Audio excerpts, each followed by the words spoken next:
The Do This podcast is part of the Win, Make, Give podcast network.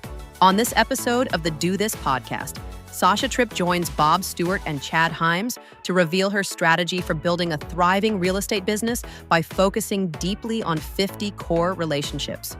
Operating in Charlottesville, Virginia, Sasha emphasizes the power of nurturing genuine connections rather than broad transactional outreach.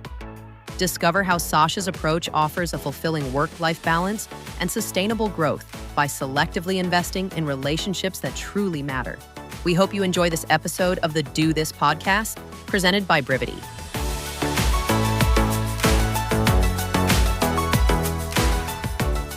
Hey, welcome everybody. Sasha Tripp. Good to see you. Thanks for having me. Good to see you. I hope you're enjoying vacation somewhere. Did Chad tell you? Chad always tells.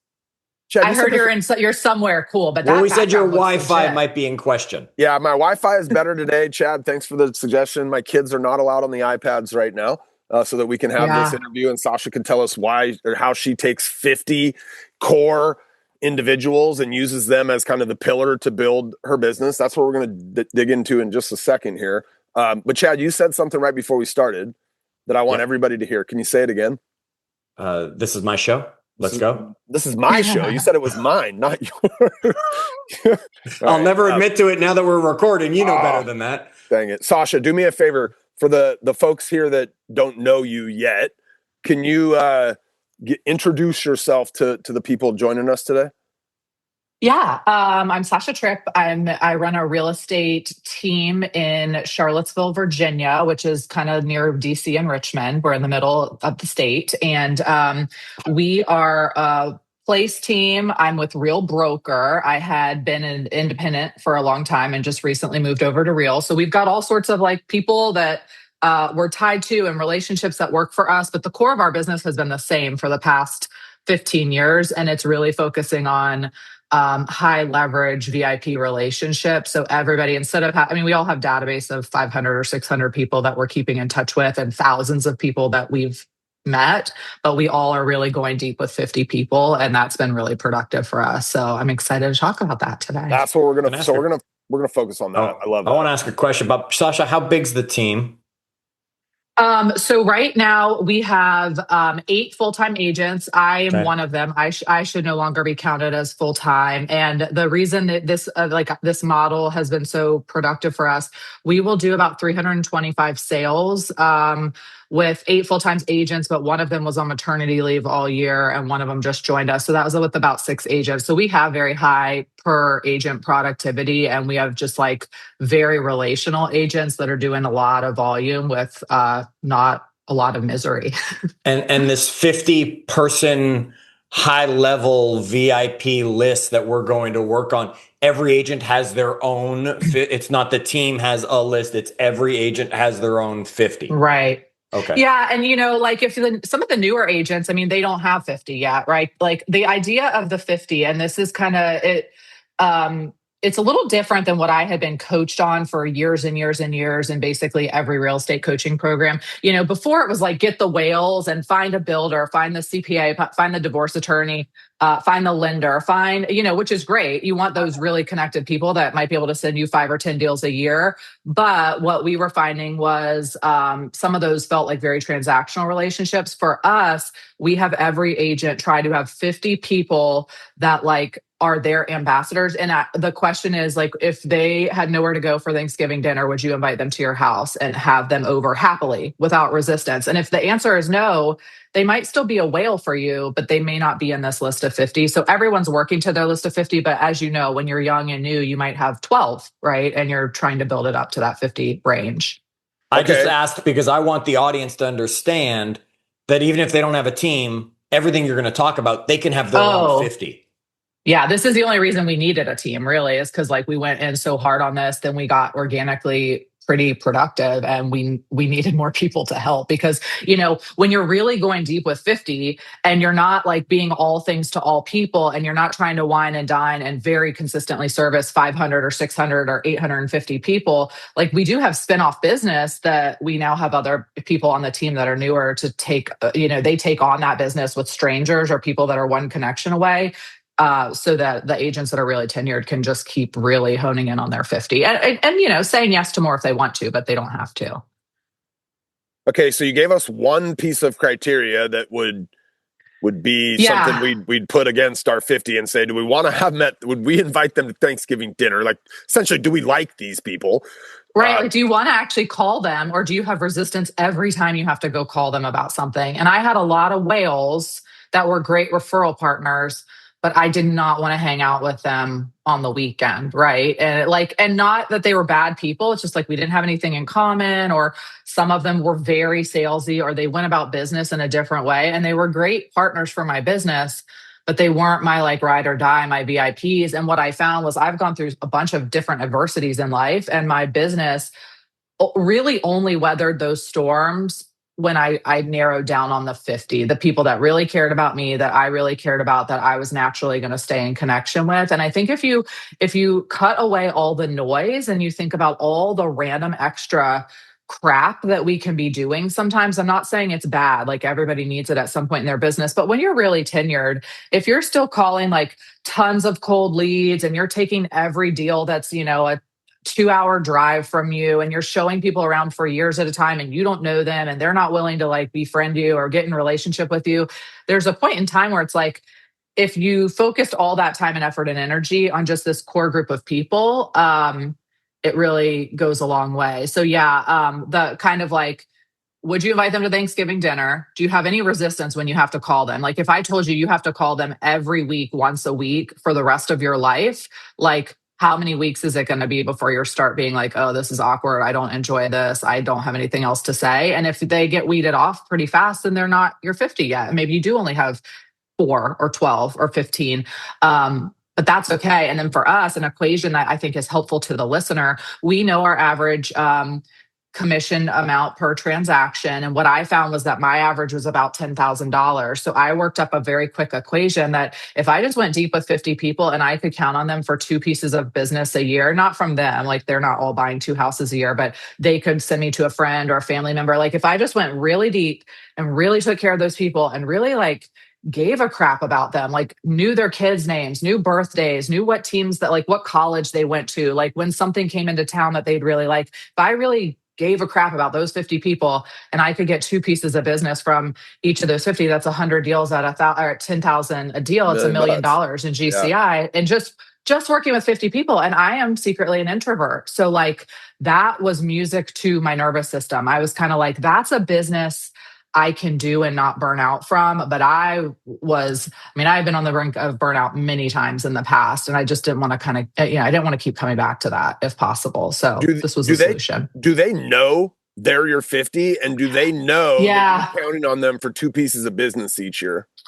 So they really do. After a while, they do. And I'm not calling them and being like, hey, you're on my list of 50. I want to make sure you know that. And please send me some deals. But I really say like things along the lines of, and I kind of read the room and the script is different depending on the person, but things along the lines of like, I love working with you. I wish all of my clients could be just like you. And I am trying to go really deep. I found that like my life was not feeling very fulfilling when I was having all these broad and shallow relationships. And I felt like I knew lots of people, but I will sometimes tell people the example, like I had a database of like 750 people at one point where we're like sending postcards, we're inviting them to stuff, we're doing pop buys, we're trying to like monthly get to handfuls of them and give them gifts and tell them happy birthday. And we were doing all this stuff for them.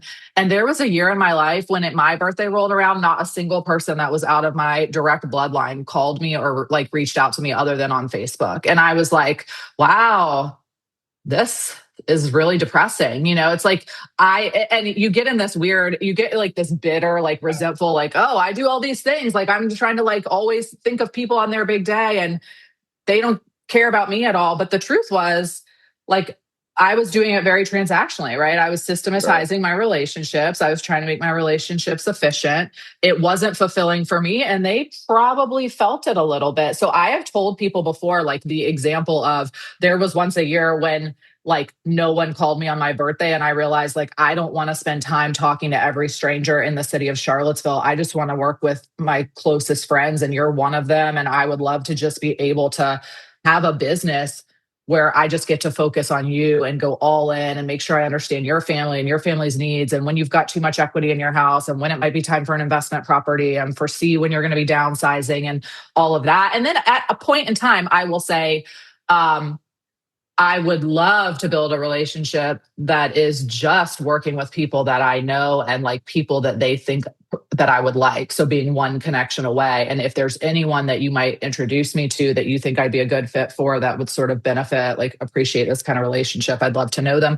And I mean, it took a while, but I think all of my 50 now know that they're kind of my 50. They don't know that the number is 50, but they know they're like my VIP and that I'm trying to put everything in there. And I think they've probably seen a massive change in my interaction with them. Like 5 years ago, it was like, oh, you see her once or twice a year and she tries to give you like a home value report and tells you what your house is worth. And then she's probably going to try to sell you a house from there. And now it's like, oh, she checks on me all the time. We never really talk about real estate, but I talk to her all the time. And then I just sent her to my family member a week or two ago. And so it's just a lot more fun. Like, even if it didn't result in any sales, well, that's not true. It needs to result in a few sales, but it would just be so much more fulfilling, right? Like, I'd be so much happier. And it's just, it's like a more life-giving business. It's just been a lot more enjoyable. Now, that's not to say like, I'll still host an open house occasionally at a great property. I still call some cold leads. If a lead pops up in the pond, I'm like, oh, that looks like a killer lead. That's a great neighborhood. That's a great price point. Like, I still add to it, but I've greatly condensed my focus and my attention on like, let's just do the very best for these 50 people and the results will come. And it's worked as we've gotten busier. And then, there's those 50, and then you get a bunch of other spin-off business from your sign calls. And, it's like, it's not just those 50 people that actually do send you all your business. That's what I wanted to ask before we start getting into the, what do you do? And I'd love to hear the model and the system for everybody. And then of course, how Brivity helps make it happen. You have your 50, yet that doesn't mean if you're hosting an open house and someone comes walking in and you're going to sell them a house. So you have people that are clients that don't necessarily still get into your 50. Tons of people. They don't like, it's not, they bought a house, they're automatically in. There's criteria and you get to choose who those 50 are.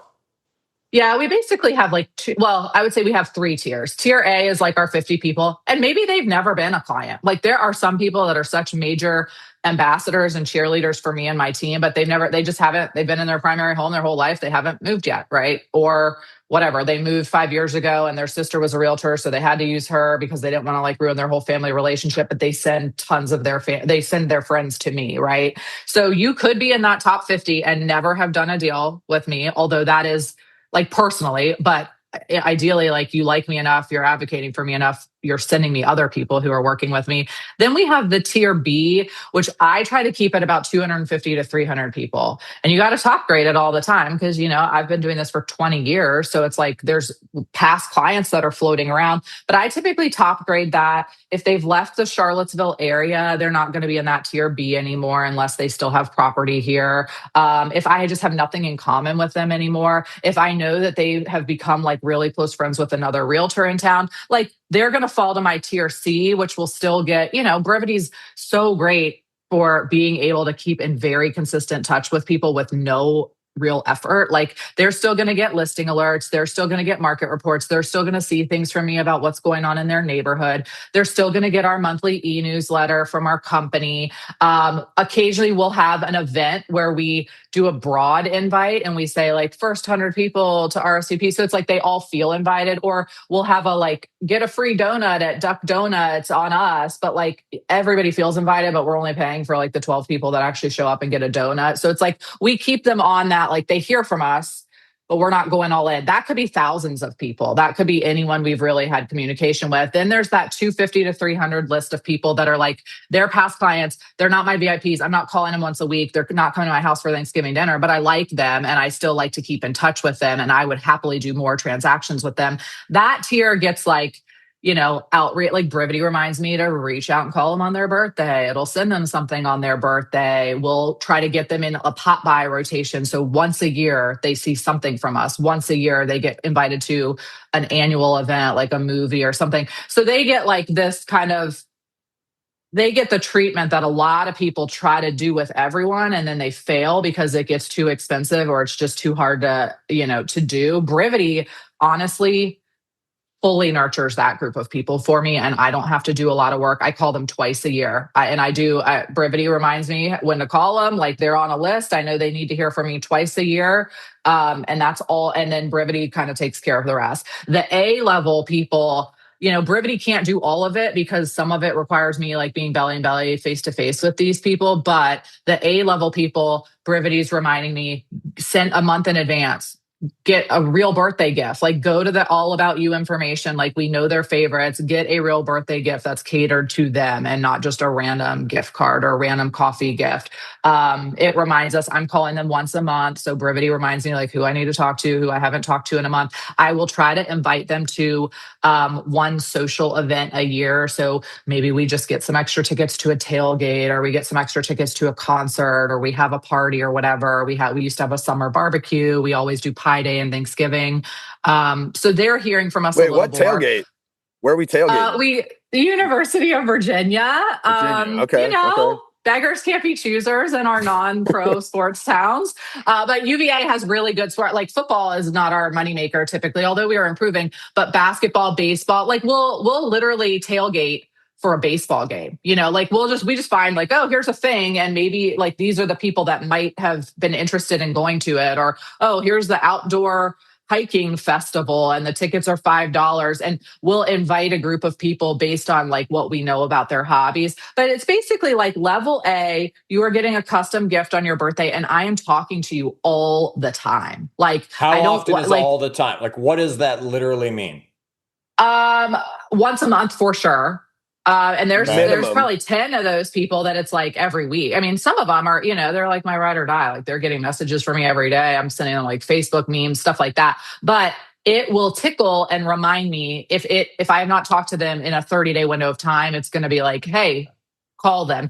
And it's really interesting because my old business model, those are the only people. It's like I can call 250 past clients twice a year. Like half of them aren't going to pick up their phone anyway. So it's like, I can figure that out. It's like I can spend 5 minutes. I just do letter of the week. So everybody with last name A, I call the first week of the year, last name B, second week of the year. I get through the alphabet by June, and then I do it again starting in July. And it's like they all hear from me. And that's not that hard.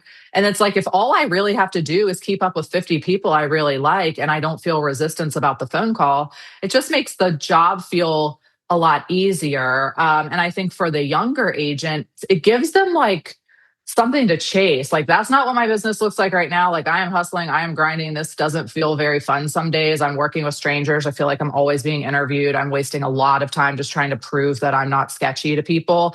But they see like, oh, this is a model that is achievable, and that you just have to put in the work to kind of get there and to figure out who your people are. But I do think I spent a lot of time trying to be like the mayor of Charlottesville, and know every single person, but that's not valuable at the end of the day. In fact, it just led to a lot of heartbreak because I thought we were friends with people, and then a sign would go up in their yard and I'm like, oh, I guess we're not friends, that's add that to the list of the people that aren't going to call me on my birthday and that I've been sending birthday presents and, Thanksgiving pies to for the past 10 years. So it just felt a lot more enjoyable when we got it working. And then each agent on our team kind of slowly tried to transition from like cold ponds, calling all cold people, meeting everyone at open houses to like, can we start working towards flushing out that 50?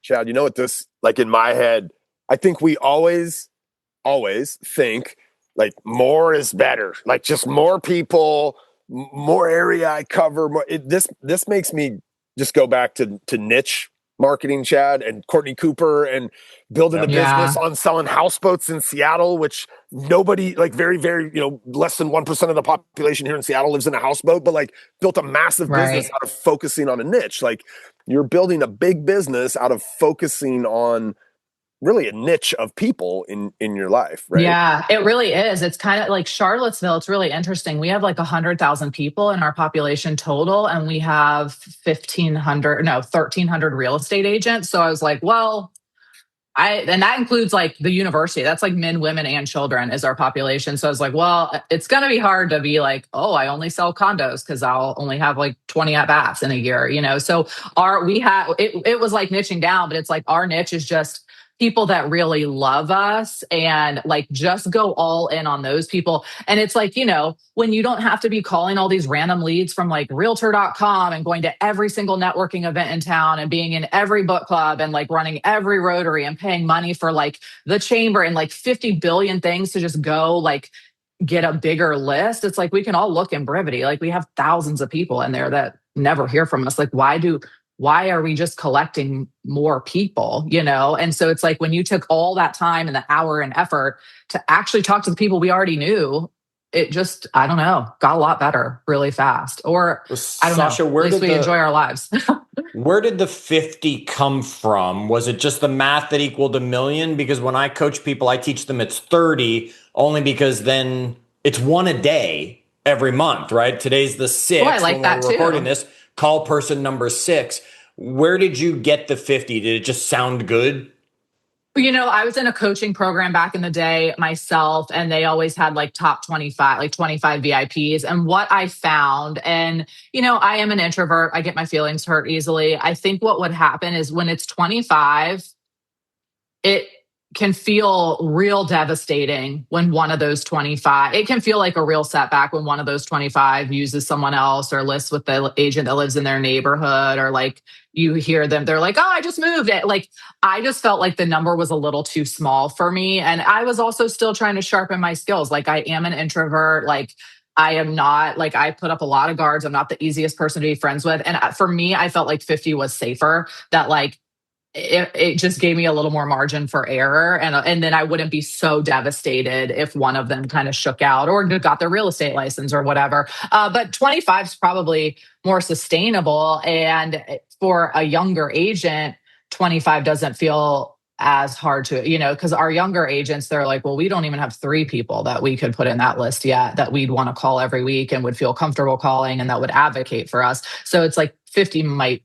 feel like too much for that. But I will say, when you figure out a math equation, it's also very motivating. It wasn't based on $1 million. I think I just woke up and realized like, wow, that's the easiest path to $1 million I've ever found. Like, I should just do that. And then, I took a little bit of a blind leap of faith and went all in on it, and it just worked. So, but I don't know if it may not work like clockwork for everybody, but I can tell you it's a much more fulfilling business. And it's pretty, when you dial down, you don't try to be all things to all people. It is pretty beneficial for all the agents on my team thus far. Chad and I, we've talked about this before.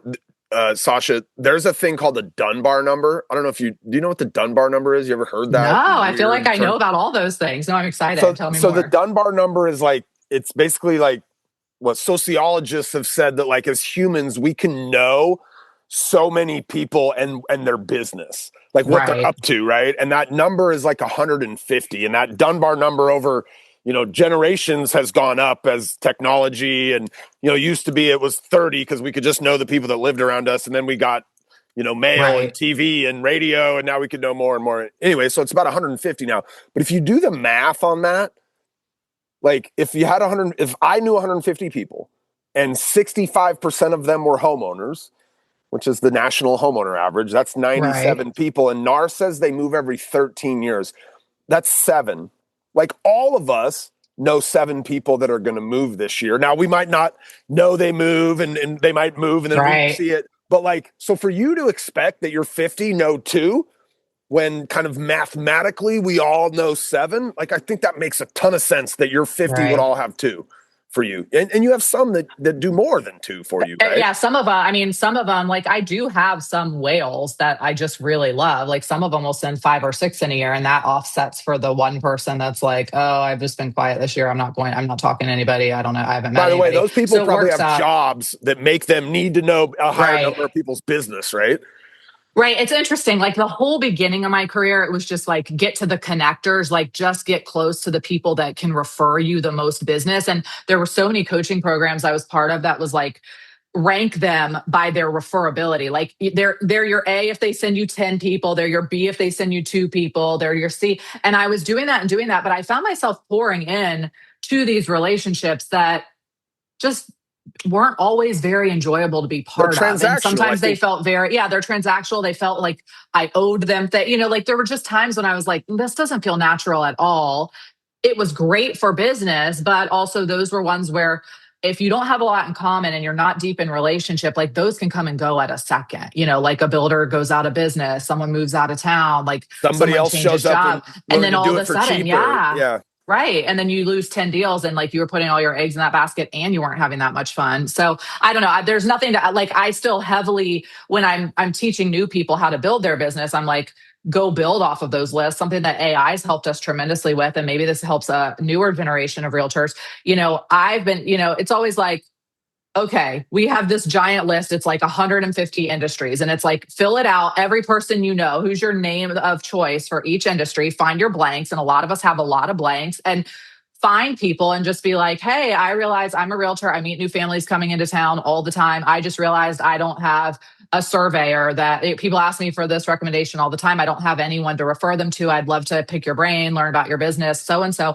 I'd love to hear if we might be able to work together a little bit more. So start meeting more people by diving in by saying like, oh, I might have some business opportunities. But then with AI now, we've layered it on to be like, here's my list of all the people I know. Here's all the blanks that I don't know.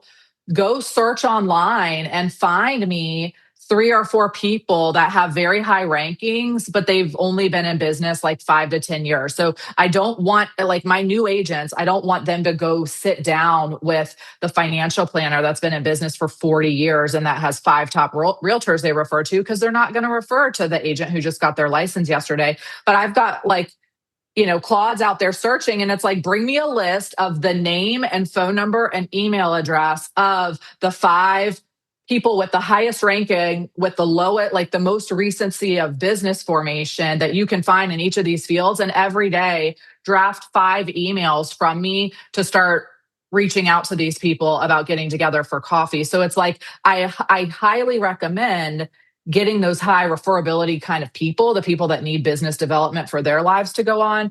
But you don't have to focus, you don't have to be beholden to them if they don't do business the way you do, or you just don't have a lot in common. That can still be a really cool friendship that you gain. But over time, it's like, in a perfect world, we get to a point where we get to pick and choose who we put all of our time and energy into. And it doesn't just have to be the people that result in income, because that's just not very joy-filled.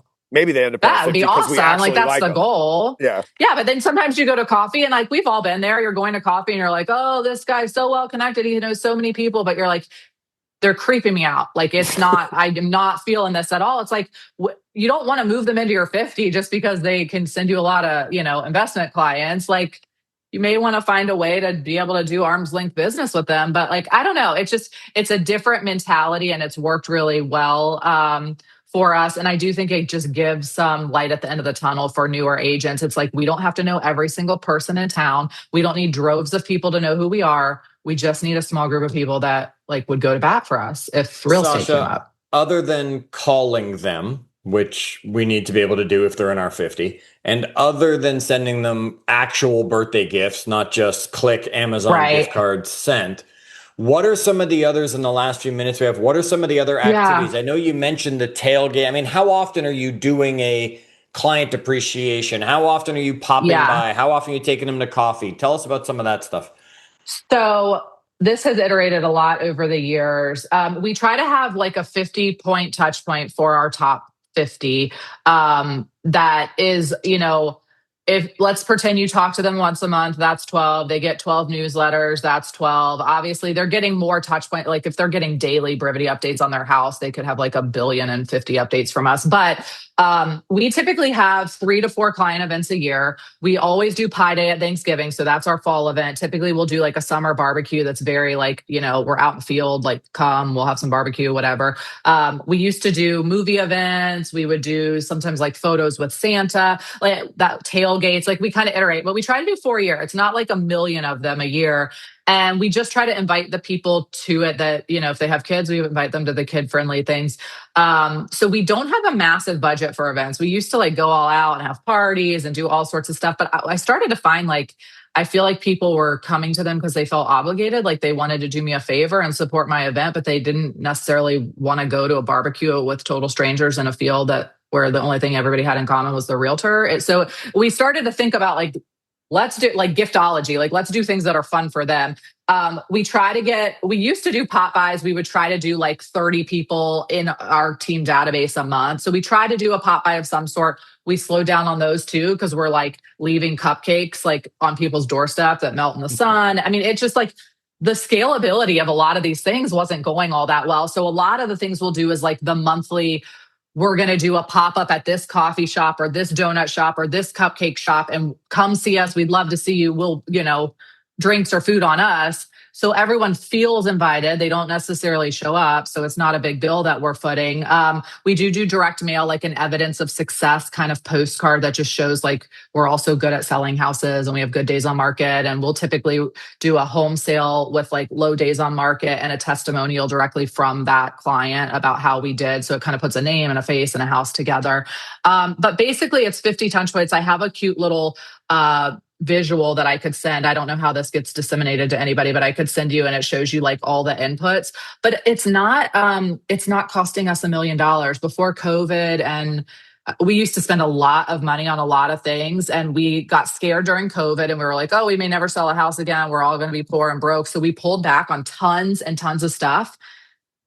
And clearly, I mean, our business still did very well through COVID, like everybody else's did. But then it continued to do well. And we were like, oh, maybe we don't have to do all of that stuff, right? And maybe we're okay. So that was kind of our game plan, is just layer things on as we felt like they were actually producing ROI.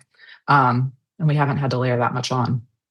Perfect. Sasha, we really appreciate you joining us, taking the time, explaining all of that. Folks, you can do this at any level. You can start with 5 people. Build it up to the 50 as you go. Sasha gave you some great tips today. Sasha, thank you very much once again. Awesome. Thank you guys. See you later. Bye, everybody.